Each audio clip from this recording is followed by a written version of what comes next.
What's up guys, and welcome to my Himeko Nova build guide. In this video, I'm taking you over her kit and eidolons, Lightcone recommendations, Relic set and planar ornament recommendations, and the main sets and subsets you want to run for the relics. Himeko's basic attack does fire damage based off her attack to a designated enemy. Her skill restores all assist skill uses, gains Navigator Sephamore for 3 turns, makes all allies deal 20% increased damage while active, with the duration of Navigator Sephamore's state decreasing by 1 at the start of Himeko Nova's turns, and at the start of every turn, restores 1 assist skill use. Her ultimate allows her to take control of Starblazer, lets her use Hyperluminal Particle Beam up to 6 times, and can use Source Energy to launch the Orbital Annihilation Pulse, dealing 762% attack as fire damage to all targets, and also 252% of attack as fire damage to all other enemies. Hyperluminal Particle Beam uses being depleted will automatically use Orbital Annihilation Pulse, which will also be followed up by a final hit that does 3 hits, with each hit doing 80% attack as fire damage to a random enemy. If either attacks attack enemies on the field and there's no longer enemies on the field, or if enemies can no longer lose HP, it will immediately trigger the final hit. Hyperluminal Particle Beam does fire damage equal to 32% of Himeko's attack to all enemies, and gains a point of source energy with a maximum of 3 being held. Orbital Annihilation Pulse will consume that 1 point of source energy to do fire damage equal to 20% of her attack to all enemies. When having more than 1 source energy with more than 1 point consumed, every point will make it additionally deal 1 instance of fire damage equal to 30% of Himeko's attack to a random enemy. Her talent deploys the Starblazer territory while Himeko is on the field, which will summon Starblazer, grant all allies 1 assist skill use. Allies can use the assist skill to command Starblazer to attack, and using assist skill counts as Himeko Nova using her skill. Himeko Nova herself gains 20% all-type respin and 80% crit damage. Attacks will ignore weakness types when reducing toughness, and when any ally other than Himeko uses an assist skill, regenerates 4 energy. The technique increases max technique points by 3 with Himeko on the team, consumes 2 points to enter cruise for 30 seconds, which can attack all enemies within range. At the start of each wave, immediately uses skill 1 time. Attacking a normal enemy with the technique will instantly defeat them without entering combat, and if no enemies are hit, no technique points are used. Now for Himeko's unique assist skill, regularly would just do fire damage equal to 160% of her attack to all enemies, with 3 extra additional hits, each doing 24% attack as fire damage to a random enemy. If used by Himeko Nova, deals 200% attack as fire damage to all enemies, and does 4 additional hits, with each doing 32% attack as fire damage to a random enemy. If used by another Trailblaze companion's character, Himeko Nova will gain a special effect based on the user. For the special effects, the extra assist skill granted by each special effect can trigger up to 2 times per battle. The trigger count will also reset when Himeko uses her ultimate. If used by a teammate that activates Protocol Verdict, once entering it, Himeko's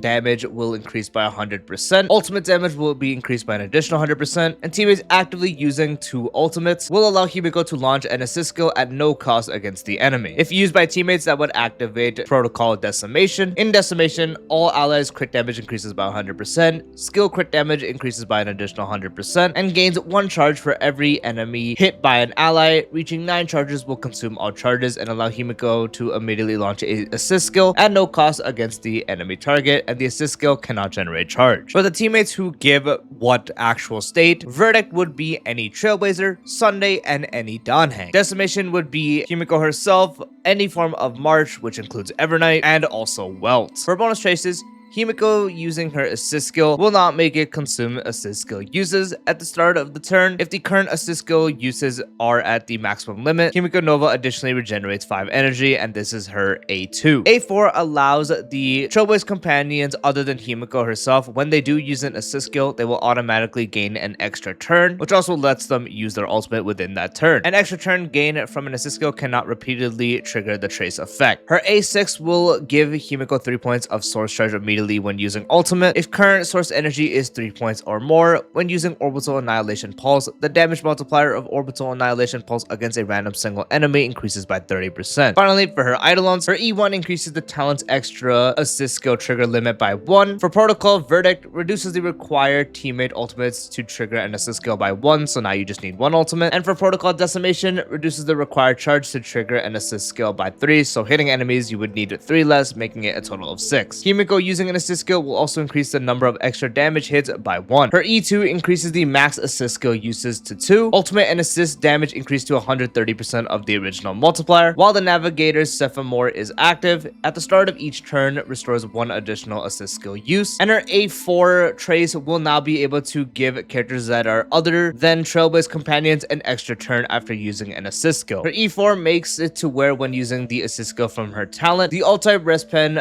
buff now applies to all allies, and Himeko Nova gains an additional 10%. And her E6 increases Himeko Nova's fire res pen by 20%, increases the maximum source energy to 6. When an ally uses or triggers an assist skill damage increases by 75%, and Himeko gains a source energy. During ultimate, when using Hyperluminal Particle Beam, gains 1 source energy, and if source energy is higher when Orbital Annihilation Pulse is used, and by higher I mean higher than 6, or just 6 or more, deals an additional 160% attack as fire damage to all enemies in an instance.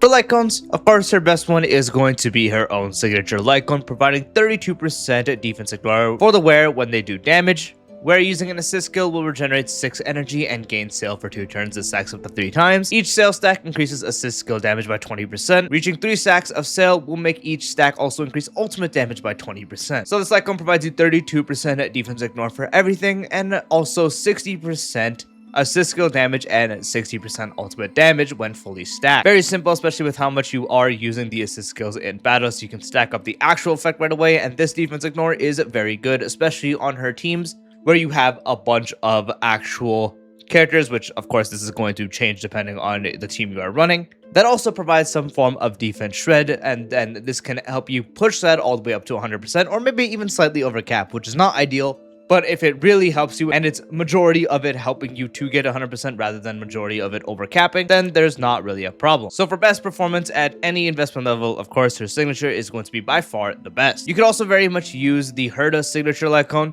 With 12% crit rate, where using ultimate increases skill and ultimate damage by 60% for 3 turns, and if the consumed energy is 140 or more for the ultimate, recovers 1 skill point. So the extra crit rate helps you a lot with building her, so you do get the healthy crit ratio you do want to aim for, like any other crit DPS, and also provides 60% skill and ultimate damage. This is similar to her actual Lightcone, but without the actual stacking requirement. Once you use the ultimate, you can have it up. Getting 3-turn ultimate is very simple, especially on teams where maybe she's not taking too many actions. So the equivalent effect there, although defense ignore can definitely help, especially if you don't necessarily need the crit. That's why the Herda Lightcone is not better, but it is still quite competitive. And you also get the extra skill points since she does have a energy requirement for ultimate of 150. So that extra skill point can definitely help in the economy of where you might need to spam it, and no one on the team might be generating any. So if you don't have her signature or you can't get it, the Herda's Lightcone, if you do have it laying around, is fantastic. Jingwan's Lightcone is also usable with a 36% increase to crit damage and 18% damage increase for skill and ultimate. Fortunately, last part is not usable since you're not triggering follow-up attacks and you're not doing follow-up attacks in general. So anytime you crit, you're gonna do more damage as it is just increased crit damage and also some damage percent for skill and ultimate. Not nearly as good as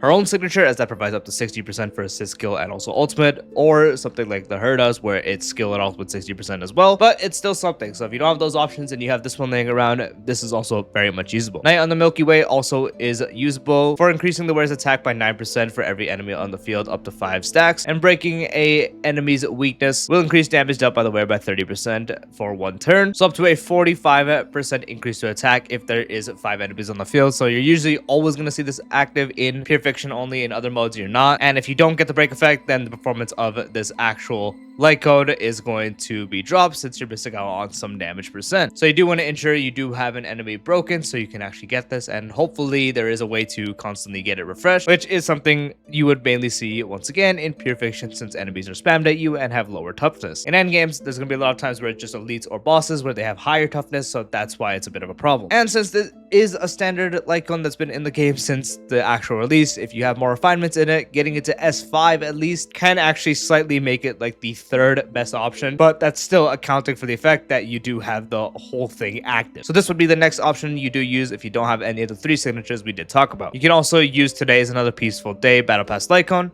Entering battle increases the wearer's damage based off their max energy, with each point increasing damage by 0.2%. with a maximum of 160 energy taken into account, and at S5, it's 0.4%. Unfortunately, as she does have 150 energy requirement, she can't get the full effect, but you can still get most of it to just get a generic damage percent increase to all damage, which is why this is also usable, especially if you don't have any of the other ones. Genius's Repose also does work with a 16% attack increase, and the wearer defeating an enemy will increase their crit damage by 24% for 3 turns. At S5, 32% attack and 48% crit damage. So free offensive stats, attack will increase all her sources of damage, and then the crit damage will be for any time you crit, which is ideally always. You just need to defeat an enemy with Himeko herself, which is very doable, especially with their high concentrated damage, and very good AoE, so if there's multiple enemies on the field that are, not elites and stuff, very easy to stack this up and keep it up, especially since it does last for 3 turns, so you do just need to defeat an enemy every 3 turns, which is very doable. Not having the Lightcone effect up for this part makes it very, very minuscule, and just an attack buff, which makes it really not that great.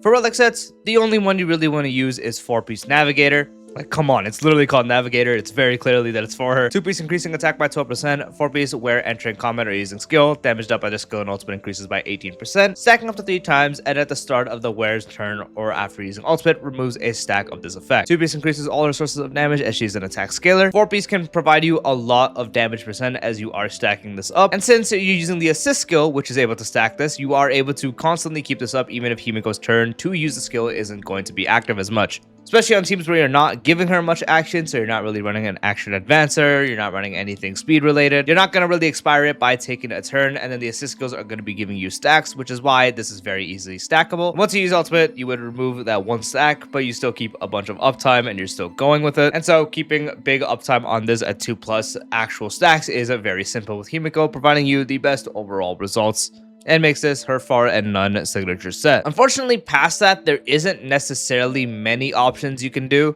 It's kind of just more of cope options till you get Navigator. Like, you could run Wave Strider if you do have teammates targeting her, with 2-piece increasing crit damage by 16%. 4-piece, when you target the wearer, they gain a stack of help. Having 2 stacks of help will make it to where when the wearer uses their ultimate, it will consume all help for a 48% attack increase for that 1 turn. As I mentioned, there are many teams, and most of the best teams don't really take her turn too much. So keeping up the attack buff is nice, and you just need to make sure you are constantly targeting her so you can keep this up throughout the battle, as you want that attack to scale to stuff like the assist skills and then the ultimate itself. So it's easy to keep uptime on this. It's not better than Navigator, but it's usable until you do get a Navigator set. Since there's a lot of defense shred / ignore sources on our team, the Genius set can also work. For the 4-piece, providing 10% defense ignore and an additional 10% if the enemy is weak to quantum. So if this is pushing you up to like a consistent 70 to 80% or higher, this set becomes a lot more competitive. And if it helps you reach 100%, that much better. And then if they do have the quantum weakness for the full 20%, it's also that much better. Although do know, as I mentioned with her Lightcone, you can somewhat overcap, so if you're already overcapping with defense shred and ignore, Genius set is going to do absolutely nothing. Scholar also works with 8% crit rate, 20% increase to skill and ultimate damage, with an additional 25% for the next skill after using ultimate. That part you might not see too often. However, it's still just a consistent skill and ultimate damage increase, so that's also nice and makes her easier to build. Other than that, if you have to run 2-piece, just do 2-piece crit sets. If you need crit rate, 2-piece Scholar or 2-piece World of Making. Crit damage, you can do 2-piece Wave Strider or 2-piece Ever Glorious, or combine any of those with the attack percent increasing sets, so 2-piece Navigator, Hero set, Prisoner set, Wind Soaring set, or Musketeer 2 pieces. Or any of those, and 2-piece of the Firesmith, as she is fire. Ornaments wise, you just want to use the brand new one coming in the 4.4 update, the Fallen Star, which increases the wearer's crit rate by 8%. Entering combat, if the wearer and another teammate are both Trailblaze companion characters, increases the wearer's crit damage by 32%. So more crit rate makes her easier to build, that's why it's good. And at the same time, 32% increase to crit damage practically always throughout the battle, since there always will be at least one Trailblaze companion to activate the effects. So this is going to be the most consistent and her best install, since it makes her easier to build and also provides a lot of crit damage for practically free, since again you always will have a Trailblaze companion alongside her. While you do farm it, if you are running her on a team with Permanentary Dawning, you can run Ban and Abusement for a total of 48% crit damage, since he would attach the summon to Himeko and have the full effect be active. Unfortunately, the mech does not count as a summon, so you do need Permanentary Dawning, and he is a Trailblaze companion, so teams that are wanting that, you can actually use this. It can actually be better than Fallen Star if you already have the right amount of crit rate, since it is more crit damage, but it would limit your teams a lot more because you would have to run Permanentary Dawning, because otherwise it's just 16% crit damage, which is not great. So this is what you would use with the actual Permanentary Dawning, especially if you don't need that extra crit rate, which can make this better. However, Fallen Star is just more recommended so you can have a lot more team variety and better teams overall. Other than that, you can use Rulin Arena, which is worse for both options, with 8% crit rate and also a basic attack and skill damage increased by 20%. So the skills will be doing more damage, and also some crit rate for a build. If you want to focus more on the ultimate, you can also do the same with Salsado, since Salsado is the same effect, however, for the actual follow-up attacks and ultimate damage instead. So in this case, you'd be focusing on the ultimate as there's no follow-up attack. As I mentioned, both are much worse than just running Ban and Amusement or the Fallen Star set. So I would just wait to farm the Fallen Star set, or at least just have a Ban and Amusement set ready if you want to have one. For the main sets on the relics, for the body, run crit rate or crit damage corresponding to which one you need more. For the feet, you primarily always will run an attack percent, as Himeko's own turns are not too valuable. They're not completely useless, but the only time you'd want to run speed is if you are specifically running a comp with Sunday, and Sunday is the action advancer of that team. There's no RMC, there's no Sparkle, just Sunday. In that case, you would be doing the -1 setup, so if your Sunday's at 134 speed, you want to get Himeko to 135. That is the only case you really want to use speed. Every other case is just attack percent. For the orb, attack percent is ever so slightly better than fire damage, but just use whichever one you have the better stats on. And for the link rope, attack percent does seem to be consistently better, but if in rotations you are able to net 1 or 2 more ultimates with an energy regen rope, which isn't always super likely, in those cases it can seem to be slightly better. However, attack percent is primarily the recommended one, but as I mentioned, if it is able to net you more ults, that's going to make it actually outperform, since you are in fact getting another ultimate for that. So the actual ultimate would be doing slightly less damage, but another whole ultimate would make up for that. But the substats, first, if you are doing the -1 with Sunday, you focus on speed, get it to 135, or just whatever is 1-ish speed above your Sunday. For anyone else, ignore that step entirely. Then you want to get your crit rate to 100%, focus on crit damage, and focus on attack percent. So your generic crit rate, crit damage, attack percent. As long as your crit rate reaches 100%, that's going to be the most important thing, so you're accounting for anyone else buffing on the team, like the actual crit rate buff from Sunday, or RMC, or something like Sparkle Lightcones. So if you have Sunday on the team, you just need 80%. If you're only running RMC, then you would need 90%. If you're running both, then you would need 70%, so on and so forth. For crit damage, just get as much as you can. Getting it to 130% or higher is going to be great, especially depending on the mode. You don't need to actually aim for a big amount, and a good amount of our teammates are crit damage buffers, so you don't have to focus on an insane amount as opposed to crit rate. That is the most important part, but just having a base around 130% or higher is going to be good. If you can get it around 150% or even higher than that, that's going to be great. And then for attack, you're looking at around 4,000 or higher. And if you're especially doing like attack rope, attack orb, and also attack boots, then you're looking at nearly 5,000. So like 4,500 or higher is going to be ideal. But even with like fire orb instead, or if you're running energy rope or speed boots, as long as one of them are subbed out, you're still looking at over 4,000. So just get as much as you can in that aspect as well. And that is the full Himeko Nova build guide. I do hope you found this video helpful. If you did, drop a like, we greatly appreciated. If you're new to the channel or haven't done so already, be sure to subscribe and turn on the bell icon for future videos like this, along with all the types of style content. And I'll see you later. Peace out.